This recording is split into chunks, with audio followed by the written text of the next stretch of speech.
Tayo po ngayon ay nasa ikalawang bahagi na ng ating pagdiriwang ng banal na triduo. At ngayon po ay ating gugunitain ang pagpapakasakit ng ating Panginoong Hesukristo. Ang ating pong pangtahan ng pagdiriwang ngayon ay nahahati sa tatlong yugto. Ang una po ay ang pagninilay hinggil sa salita ng Diyos, na kung saan ating pagninilayan ang pagpapakasakit at kamatayan ng ating Panginoon. Sa kanyang kamatayan, nagbunga ang buhay. Sa pamamagitan ng kamatayan ni Jesus, natalo niya ang kasalanan at ang kamatayan. Ang ikalawang yugto po ay ang pagpaparangal sa banal na krus. Krus ang naging instrumento ni Jesus upang mapagtagumpayan ang kasalanan at ang kamatayan. Ang krus na dating simbolo ng kamatayan, ngayon ay naging simbolo ng buhay, simbolo ng tagumpay ng ating Panginoong Hesukristo. At ang ikatlong yugto ng ating pagdiriwang ngayon ay ang spiritual na komunyon. Tayo ay makikipagkaisa kay Kristo. Makikipagkaisa tayo sa kanyang paghihirap, kamatayan at muli ring pagkabuhay. Sa pamamagitan ng banal na krus, sinakop niya ang mundo. Mga kapatid, halina po tayo sa tahanan ng pamilya Nuwalia sa parokya ng San Ildefonso.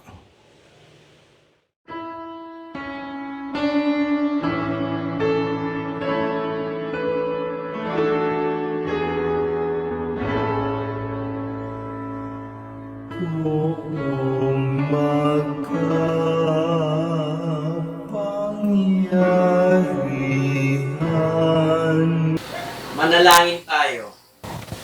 Ama naming makapangyarihan, alalahanin mo ang iyong awa at pagmamahal. At sa iyong paglinga, gawin mong banal kaming lahat na siyang dahilan kaya't dugoy dumanak mula sa iyong pagpapasakit na anak. Upang pagsaluhin kami sa piging ng pagkabuhay na kanyang itinatag bilang aming tagapamamagitan. Pagpapahayag ng salita ng Diyos, awit pambungad sa mabuting balita. Masunuring Kristo Jesus, naghain ng buhay sa krus, kaya't dinakila ng Diyos, binigyan ng ngalang tampok sa langit at sansinukob. Mga kapatid, halina't pakinggan ang pagpapasakit ng ating Panginoong Hesukristo. Ayon kay San Juan. Noong panahong iyon, umalis si Jesus kasama ang kanyang mga alagad. Pumunta sila sa ibayo ng Bati Cedron at pumasok sa isang halamanan doon. Ang lugar na ito'y alam ni Judas na nagpanulo sa kanya, sapagkat madalas magpunta roon si Jesus at ang kanyang mga alagad. Pumaroon si Judas kasama ang ilang bantay sa templo at isang pangkat ng mga kawal na padala ng mga punong saserdote at mga pariseo. May dala silang mga parol, sulo at sandata. Alam ni Jesus ang lahat ng mangyayari sa kanya, kaya't sila'y sinalubong niya at tinanong, "Sino ang hinahanap ninyo?" "Si Jesus na taga Nazaret." Tugon nila. Sinabi niya, "Ako si Jesus." Kaharap nila si Judas na nagkanulo sa kanya. Nang sabihin ni Jesus na siya nga, napaurong sila at nabuwal sa lupa. Muli siyang nagtanong, "Sino nga ba ang hinahanap ninyo?" "Si Jesus na taga Nazaret." Sagot nila, "Sinabi ko na sa inyong ako si Jesus. Kung ako ang hinahanap ninyo, hayaan ninyong umalis ang mga taong ito." Wika niya. Sinabi niya ito upang matupad ang kanyang salita. "Walang napahamak kahit isa sa mga ibinigay mo sa akin, Ama." Binunot ni Simon Pedro ang kanyang tabak at tinaga ang alipin ng pinakapunong saserdote. Natigpas ang kanang tainga ng alipin niyaon na ang pangalay Malco. Sinabi ni Jesus kay Pedro, "Isalong mo ang iyong tabak." Dapat kong inumin ang kalis ng paghihirap na ibinigay sa akin ng Ama. Si Jesus ay dinakip at ginapos ng mga bantay na Hudyo at ng pangkat ng mga kawal sa pamumuno ng kanilang kapitan. Siya'y dinala mula kay Anas na biyanan ni Caiphas, na pinakapunong saserdote ng panahong yaon. Si Caiphas ang nagpayo sa mga Hudyo na mas mabuti para sa kanila na isang tao lamang ang mamatay alang-alang sa bayan. Si Simon Pedro at ang isa pang alagad ay sumunod kay Jesus. Kilala ng pinakapunong saserdote ang alagad na ito, kaya't nakapasok siyang kasama ni Jesus sa patio ng bahay ng pinakapunong saserdote. Naiwan naman si Pedro sa labas ng pintuan. Lumabas ang alagad na kilala ng pinakapunong saserdote. Kinausap ang dalagang nagbabantay sa pinto at pinapasok si Pedro. Si Pedro ay tinanong ng dalaga, "Hindi ba't isa ka sa mga alagad ng taong iyan?" "Hindi," sagot ni Pedro. Maginaw noon, kaya't nagpabaga ng uling ang mga alipin at mga bantay at tumayo sa paligid ng siga upang magpainit. Nakihalo si Pedro at nagpainit din. Si Jesus ay tinanong ng pinakapunong saserdote tungkol sa kanyang mga alagad at sa kanyang itinuturo. Sumagot si Jesus, "Hayagan akong nagsasalita sa madla. Lagi akong nagtuturo sa mga sinagoga at sa templo ng mga Hudyo. Wala akong sinabing palihim. Bakit ako ang tinatanong ninyo? Ang tanongin ninyo ang mga nakarinig sa akin. Alam nila kung ano ang sinabi ko." Pagkasabi nito, siya'y sinampal ng isa sa mga bantay na naroon. "Bakit mo sinasagot ng ganyan ang pinakapunong saserdote?" tanong niya. Sinagot siya ni Jesus, "Kung nagsalita ako ng masama, patunayan mo. Ngunit kung mabuti ang sinabi ko, bakit mo ako sinampal?" Si Jesus na nakagapos pa noon ay ipinadala ni Anas kay Caiphas, ang pinakapunong saserdote. Samantalang naroon pa rin si Simon Pedro at nagpapainit, sila'y tinanong nila, "Hindi ba't alagad ka rin ng taong iyan?" "Hindi," sagot ni Pedro.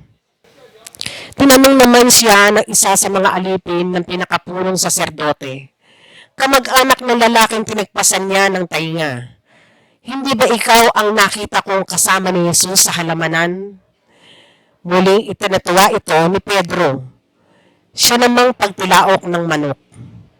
Mula sa bahay ni Caiphas, si Jesus ay dinala nila sa palasyo ng gobernador. Umaga na noon, hindi pumasok ang mga Hudyo sa palasyo ng gobernador upang sila'y huwag maituring na di karapat-dapat kumain ng hapunang Pampaskwa. Kaya't sa labas sila tinanggap ni Pilato at tinanong, "Ano ang sakdal ninyo laban sa taong ito?" Sumagot sila, "Kung hindi po siya gumawa ng masama, hindi namin siya dadalhin sa inyo." Sinabi sa kanila ni Pilato, "Dalhin niyo siya at hatulan ayon sa inyong kautusan." Sumagot ang mga Hudyo, "Wala po kaming kapangyarihang humatol ng kamatayan kanino man." Nangyari ito upang matupad ang sinabi ni Jesus tungkol sa paraan ng kanyang pagkamatay. Si Pilato'y pumasok upang uli sa palasyo at tinawag si Jesus. "Ikaw ba ang hari ng mga Hudyo?" tanong niya. Sumagot si Jesus, "Iyan ba'y galing sa inyong sariling isipan o may nagsabi sa inyo?" Tanong ni Pilato, "Ako ba'y Hudyo? Ang mga kababayan mo at ang mga punong saserdote ang nagdala sa iyo rito. Ano ba ang ginawa mo?" Sumagot si Jesus, "Ang kaharian ko'y hindi sa sanlibutan ito. Kung sa sanlibutan ito ang aking kaharian, ipinakipaglaban sana ako ng aking mga tauhan at hindi na ipagkanulo sa mga Hudyo. Ngunit hindi sa sanlibutan ito ang aking kaharian. Kung gayon, isa kang hari?" Sabi ni Pilato, Sumagot si Jesus, "Kayo na ang nagsasabing ako'y hari. Ito ang dahilan kung bakit ako ipinanganak at naparito sa sanlibutan, upang magsalita tungkol sa katotohanan. Nakikinig sa aking tinig ang sinumang nasa katotohanan." "Ano ba ang katotohanan?" tanong ni Pilato. Pagkasabi nito, muling lumabas si Pilato at sinabi sa mga Hudyo, "Wala akong makitang kasalanan sa taong ito. Ngunit ayon sa inyong kaugalian, dapat akong magpalaya ng 1 bilanggo kung araw ng Paskwa. Ibig ba ninyong palayain ko ang hari ng mga Hudyo?" "Hindi," sigaw nila. "Huwag siya kundi si Barabas." Si Barabas ay isang tulisan, kaya't ipinakuha ni Pilato si Jesus at ipinahagupit.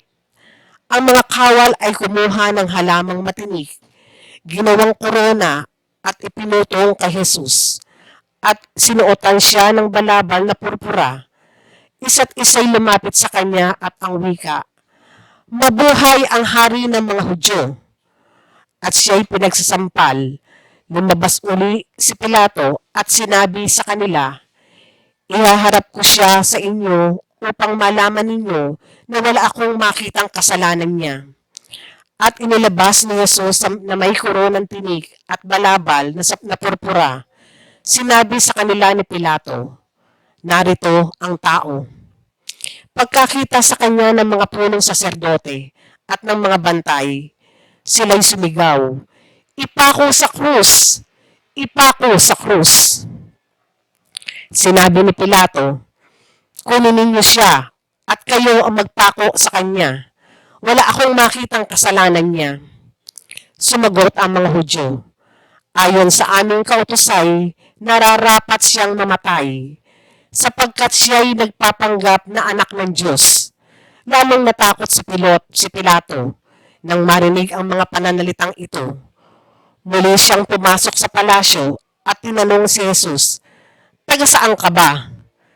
Subalit hindi tumugon si Jesus. "Ayaw mo bang makipag-usap sa akin?" ani Pilato. "Hindi mo ba alam na maaari kitang palayain o ipapako sa krus?" At sumagot si Jesus, "Kaya na lamang magagawa iyan ay sapagkat ipinagkaloob sa iyo ng Diyos ang kapangyarihang iyan. Kaya mas mabigat ang kasalanan na nagdala sa akin dito." Nang marinig ito ni Pilato, lalo niyang hinangad na palayain si Jesus, ngunit nagsigawan ang mga tao, "Kapag pinalaya mo ang taong iyan, hindi ka kaibigan ni Cesar. Sino mang nagpapanggap na hari ay kalaban ni Cesar?" Pagkarinig ni Pilato sa pangungusap na ito, inilabas niya si Jesus at siya'y lumuklok sa hukuman sa dakong tinatawag na ang plataporma, Gabata sa wikang Hebreo. Araw noon ng paghahanda ng Paskwa at mag-iikalabindalawa na ng tanghali, sinabi ni Pilato sa mga Hudyo, "Narito ang inyong hari." Sumigaw sila, "Patayin siya! Patayin! Ipako sa krus!" "Ipapako mo ba sa krus ang inyong hari?" tanong ni Pilato. Sumagot ang mga punong saserdote, "Wala kaming hari kundi ang Cesar." Kahit si Jesus ay binigay sa kanila ni Pilato upang ipako sa krus, kinuha nga nila si Jesus at lumabas siya na pasan ang kanyang krus patungo sa lugar na kung tawagi dako ng bungo, Golgota sa wikang Hebreo. Pagdating doon, siya'y ipinako sa krus kasama ng 2 pa, isa sa gawing kanan at isa sa kaliwa. Sumulat si Pilato ng ganitong pangungusap at ipinalagay sa krus, "Si Jesus na taga Nazaret, ang hari ng mga Hudyo." Nasusulat ito sa mga wikang Hebreo, Latin at Griego, at marami sa mga Hudyo ang nakabasa nito, sapagkat malapit sa lungsod ang dakong pinagpakuan kay Jesus. Kaya't sinabi ng mga punong saserdote kay Pilato, "Huwag ninyong isulat na hari ng mga Hudyo, kundi Sabi ng taong ito, "Ako ang hari ng mga Hudyo." Sumagot si Pilato, "Ang naisulat ko na." Nang maipako na ng mga kawal si Jesus, kinuha nila ang kanyang kasuotan at pinaghati-hatian ng apat. Kinuha rin nila ang kanyang tunika. Ito'y walang tahi at hinabi ng buo mula sa itaas hanggang sa ibaba. Nag-usap-usap ang mga kawal. "Huwag natin punitin ito. Magsapalaran na lamang tayo para malaman kung kanino ito mauuwi." Nangyari ito upang matupad ang sinasaad ng kasulatan. Pinaghati-hatian nila ang aking mga kasuotan at ang aking damit ay kanilang pinagsapalaran. Gayon nga ang ginawa ng mga kawal. Nakatayo sa tabi ng krus ni Jesus ang kanyang ina at ang kapatid na babae nitong si Maria, na asawa ni Cleopas. Naroon din si Maria Magdalena. Nang makita ni Jesus ang kanyang ina at ang minamahal niyang alagad sa tabi nito, kanyang sinabi, "Ginang, narito ang iyong anak." At sinabi sa alagad, "Narito ang iyong ina." Mula noon, siya'y pinatira ng alagad na ito sa kanyang bahay. Pagkatapos nito, alam ni Jesus na naganap na ang lahat ng bagay at bilang katuparan ng kasulatan ay sinabi niya, "Nauuhaw ako." May isang mangkok doon na puno ng maasim na alak. Itinubog nila rito ang isang espongha. Ikinabit sa sanga ng isopo at idiniit sa kanyang bibig. Nang masipsip ni Jesus ang alak ay kanyang sinabi, "Naganap na." Inuyok-ayok niya ang kanyang ulo at nalagot ang kanyang hininga. Tumahimik po tayo sandali.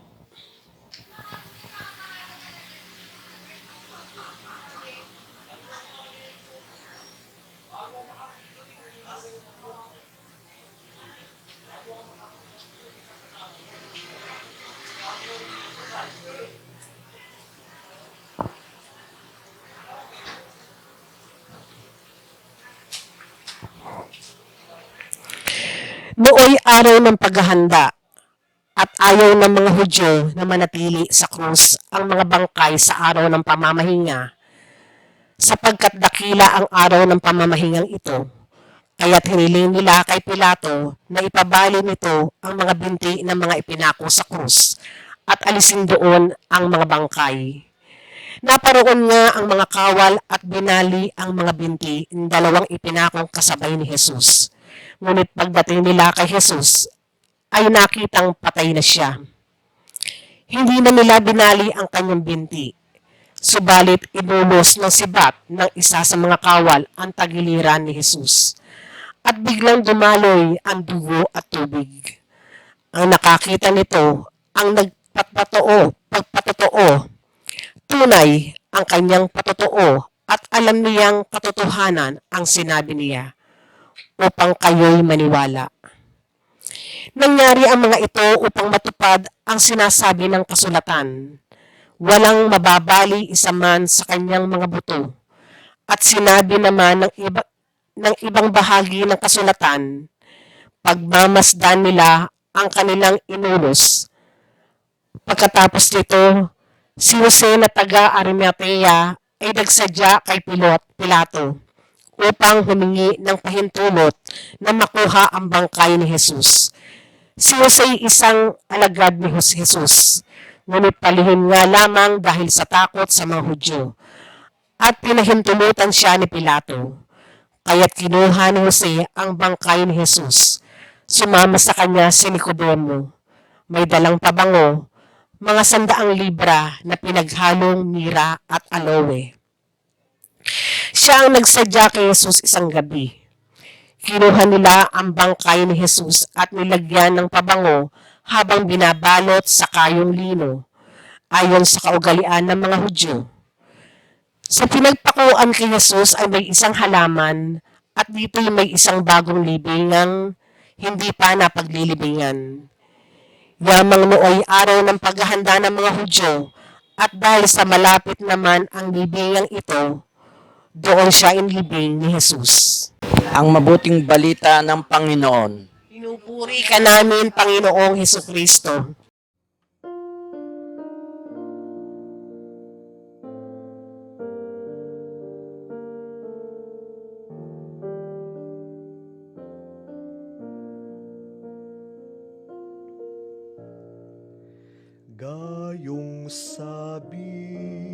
Gayong sabi at tadhana ni San Mateong nagwika sa di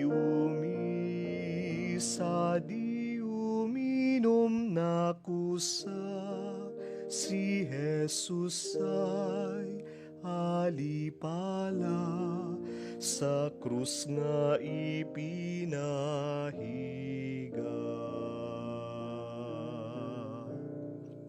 Sa mabutasan na nila ang pahalang at paripa, ibinabaw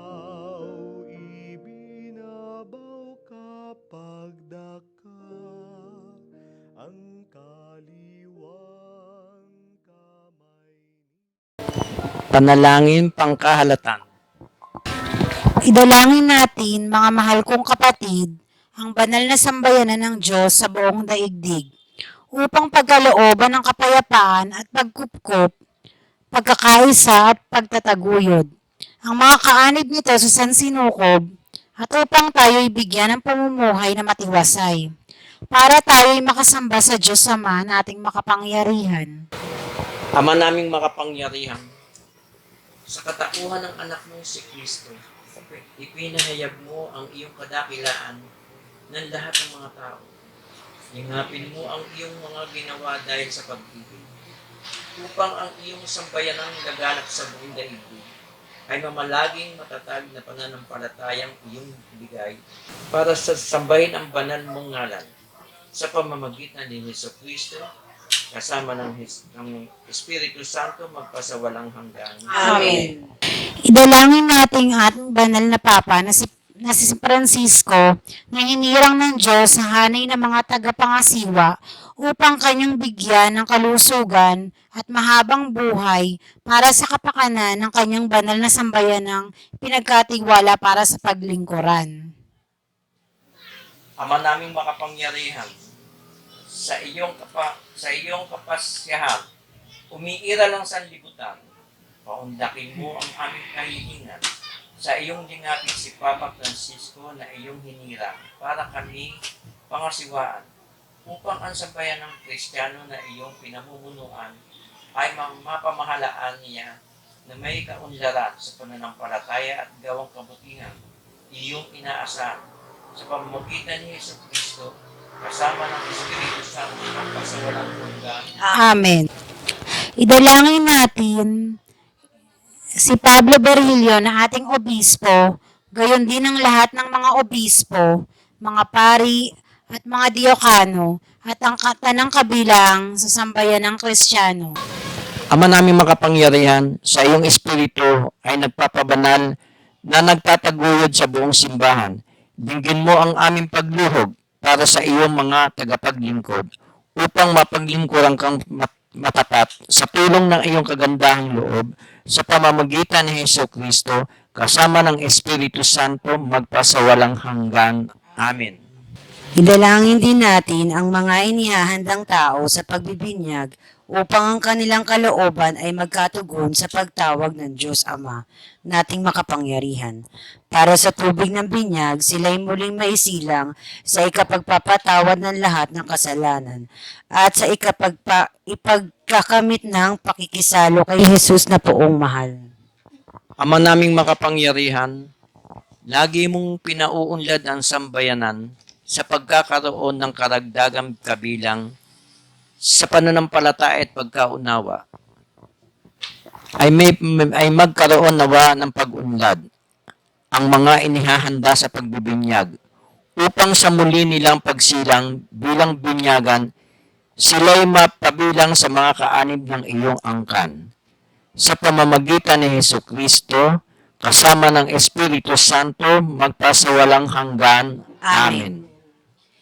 Idalangin din natin ang lahat ng ating mga kapatid na pawang kay Hesu Kristong nananalig upang marapati ng Diyos Ama nating makapangyarihan na sila'y tipunin at lingapin sa iisa niyang sambayanan.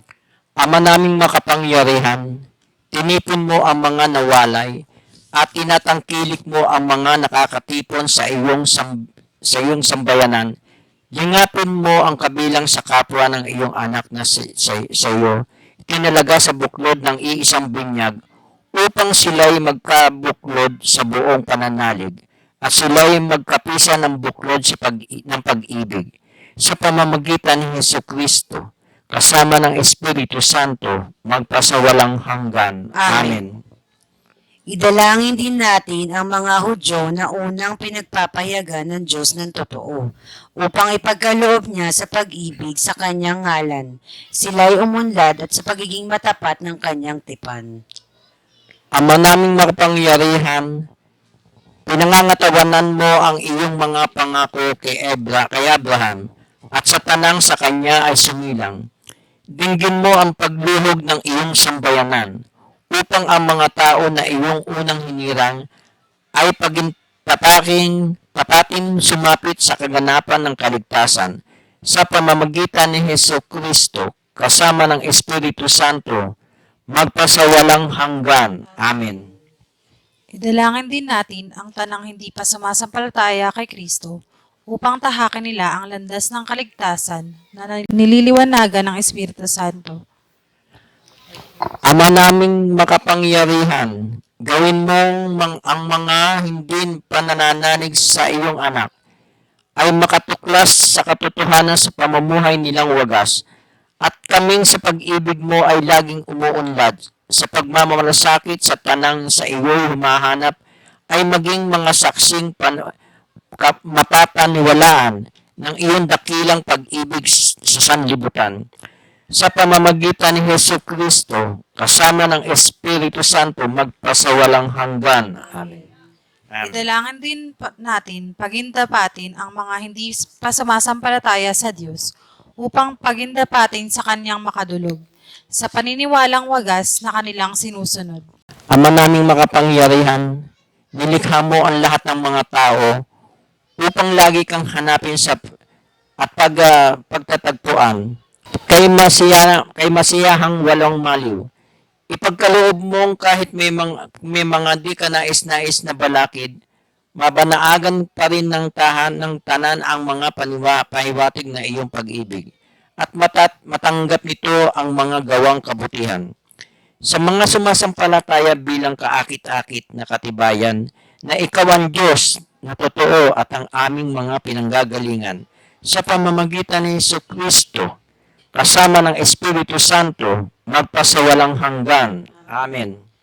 Idalangin natin ang mga may tungkuling maglingkod sa bayan at umuugit sa ating pamahalaan upang ang kalooban nila ay itaguyod ng amang may kapal, alinsunod sa kaniyang kinalulugdan sa ikapagkakamit ng kapayapaan at kalayaan ng tanan.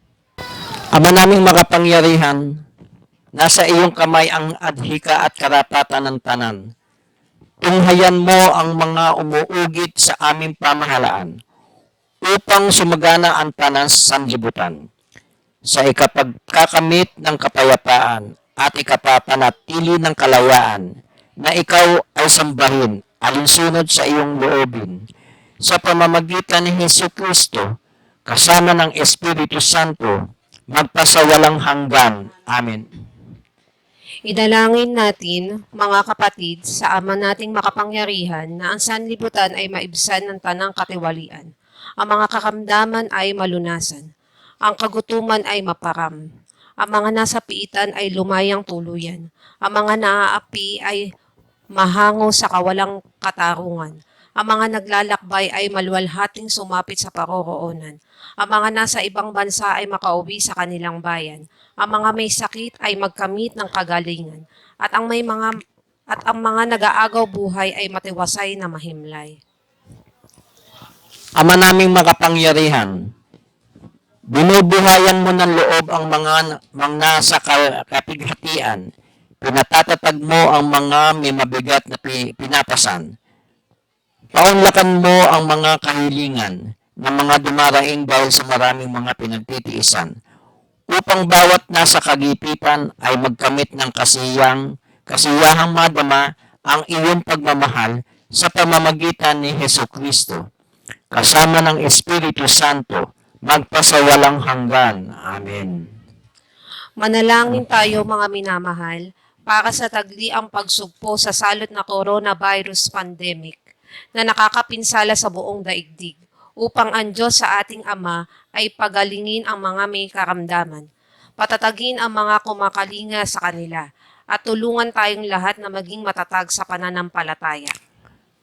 Makapangyarihan at maawaing Ama, pinagmumulan ng lahat ng buhay, kalusugan at kagalingan, tunghayan mo ng may habag ang sandaigdigan na ginugupo ng karamdaman. Pinagsanggalan mo kami ng gitna ng matinding pagsubok na aming kinahaharap, at sa iyo makaamang pagkalinga, bigyan mo ng kagalingan ay ang may mga karamdaman. Palakasin mo ang mga kumakalinga sa kanila, at gawaran mo ng kaganapan ang aming pagsisikap. Lumasog po ang salot na ito sa pamamagitan ni Kristo, kasama ng aming Panginoon. Amen.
Hilingin natin sa ating Ama na patawarin niya tayo sa ating mga kasalanan at tulungan niya tayong magpatawad sa mga nagkakasala sa atin.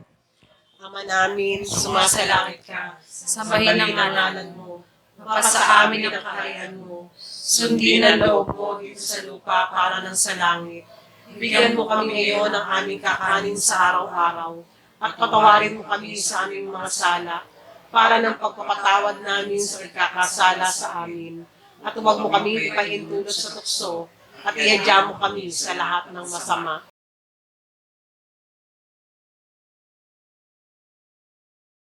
Mga kapatid, halina't naisin nating tanggapin ang Panginoon sa pamamaraang espiritual habang tayo'y nakikiisa sa kanyang pagpapakasakit at kamatayan patungo sa kalwalhatian ng kanyang muling pagkabuhay. Aking Jesus, nananalig akong ikaw ay nananahan sa pinakabanal na sakramento. Mahal kita ng higit sa lahat ng bagay, at nais kong tanggapin sa aking kaluluwa. Subalit sa sandaling ito ay hindi ko matatanggap sa banal na komunyon. Naway tanggapin kita ng espiritual sa aking pagnanais na ito at pumasok ka sa aking puso. Niyayakap kita na parang naririto ka na sa akin at pinakakaisa ko ang aking sarili sa iyo. Huwag mong hayaan ako ay mawalay sa iyo. Amen. Manalangin tayo. Diyos na makapangyarihan at walang hanggan, pinanumbalik mo ang aming buhay sa pamamagitan ng kamatayan at muling pagkabuhay ni Kristo. Panatilihin mo sa amin ang mga gawa ng iyong awa upang sa aming pakikiisa sa hiwaga ng misteryo ng pagpapakasakit at muling pagkabuhay, kami hindi nagmagmaliw sa tapat sa paglilingkod sa iyo. Hinihiling namin ito sa pamamagitan ni Kristo ang aming Panginoon. Amen.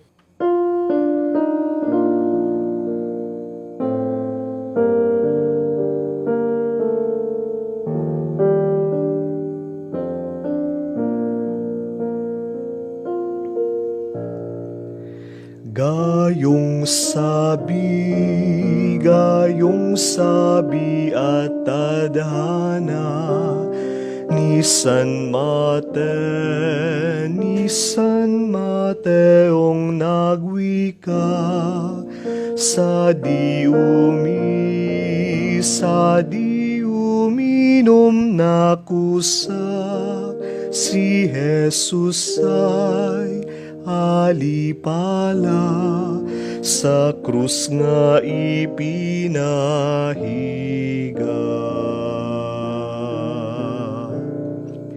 Sa mabutasan na nila ang pahalang at